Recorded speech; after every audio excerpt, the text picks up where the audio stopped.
20,000 रुपए के अंदर अंदर पीसी बिल्ड करना चाहते हो तो देखते हैं क्या क्या कंपोनेंट्स यूज करना चाहिए। तो फर्स्ट कंपोनेंट है प्रोसेसर इंटेल की तरफ से i3-12400 इंटीग्रेटेड ग्राफिक्स कार्ड के साथ।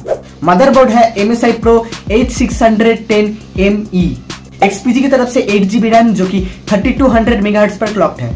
क्रूशियल की तरफ से P3 500GB NVMe Gen 3 SSD। Same price में Gen 4 SSD आ जाता है but motherboard Gen 3 SSD support करता है। पावर सप्लाई है कूलर मास्टर का 450 वाट जो कि 80+ ब्रोंज सर्टिफाइड है। एंटी स्पोर्ट्स की तरफ से है एलीट 1100 बढ़िया सा कैबिनेट। टोटल प्राइस चला जाता है 19,000 के आसपास जो कि 20,000 के अंदर एक बढ़िया सा पीसी है। और ऐसे इंफॉर्मेटिव वीडियो पाने के लिए वीडियो को लाइक और चैनल को सब्सक्राइब कर सकते हो।